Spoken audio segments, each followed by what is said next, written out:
सभी भाई बहनों को जय मसीह। आपका स्वागत है हमारे इस वीडियो में और आशा करती हूँ कि आप भले चंगे होंगे परमेश्वर की दया से।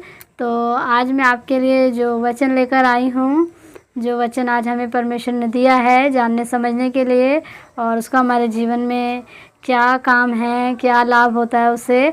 तो आइए उस वचन को हम पढ़ते हैं। और वचन बहुत ही महत्वपूर्ण है हमारे लिए, क्योंकि आजकल जो पाप और अत्याचार हो रहा है तो उसमें हम मसीह लोग भी कई हद तक पाप और गुनाह कर बैठते हैं, तो वो हमें नहीं करना चाहिए। वचन हमें यही बताता है। तो आइए हम वचन पे चलते हैं।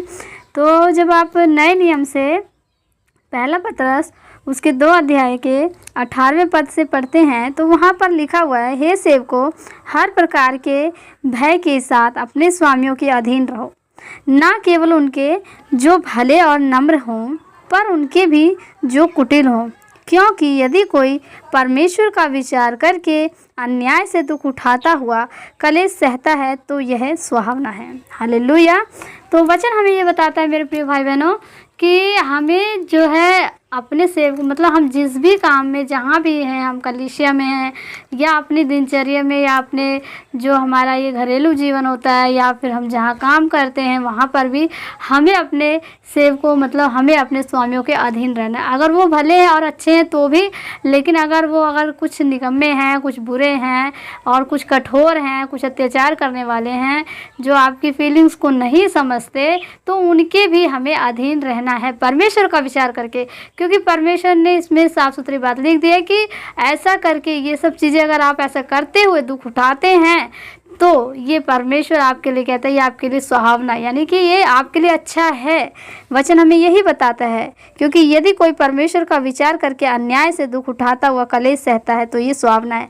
तो हमें हर तरह से उनके अधीनता में रहना है। हर तरह के जिस भी किसी प्लेसमेंट में आप काम करते हैं तो हमें अपने स्वामियों के अधीनता में काम करना है, ईमानदारी से काम करना है। भले ही वो हमारे बारे में बुरे विचार करते हों, भले ही थोड़ा हमें दुख और या उल्टी सीधी जली कटी बातें कहते हों, लेकिन उसे हमें सहना है।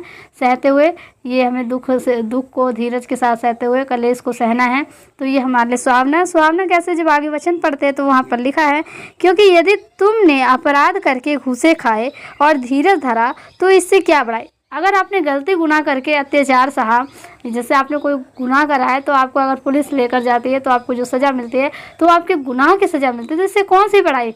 ये तो कोई बड़ी वाली बात है नहीं, क्योंकि अन्याय की सज़ा, पाप की सज़ा तो भाई मिलनी ही है। गलत काम आपने करा तो उसकी सज़ा मिलनी, लेकिन पर यदि भला काम करके दुख उठाते हो तो उठाते हो और धीरज धरते हो तो यह परमेश्वर को भाता है। यानी कि अगर अच्छा काम करके अगर आप दुख उठा रहे हैं, कलेश सह रहे हैं और मुसीबतें उठा रहे हैं अच्छाई के लिए, अच्छे काम के लिए, परमेश्वर के काम के लिए, जैसे कि आप अगर प्रचार करते हैं तो आपको कोई बुरा भला कहता है, या फिर आप किसी के हेल्प करते हैं और उससे आपको थोड़ी मतलब परेशानी उठानी पड़ती है, तो ये परमेश्वर की दृष्टि में भला है। इसी का मूल्य है परमेश्वर की दृष्टि में।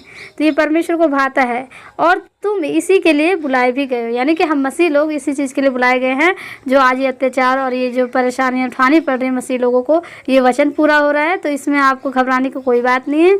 ये परमेश्वर ने आपके लिए पहले से नियोजित कर रखा है। अगर यहाँ पर आप दुख उठाएंगे तो स्वर्ग में आपके लिए सुख नियोजित रखा हुआ है।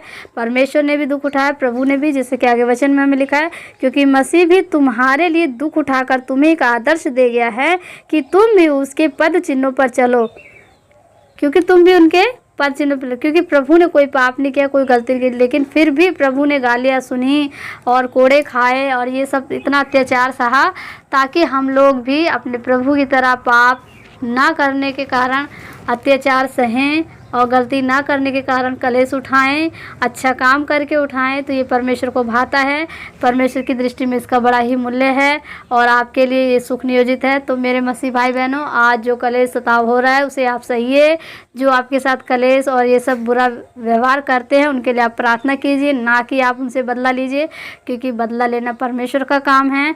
तो मुझे विश्वास है कि आपको इस वचन का प्रकाशन मिला होगा और इस वचन के अनुसार ही आप चलिए, तभी आपका जीवन सफल होगा। और परमेश्वर आपके लिए परमेश्वर ने एक बहुत ही अच्छा सा गिफ्ट तैयार कर रखा है जो कि आपको मिलेगा।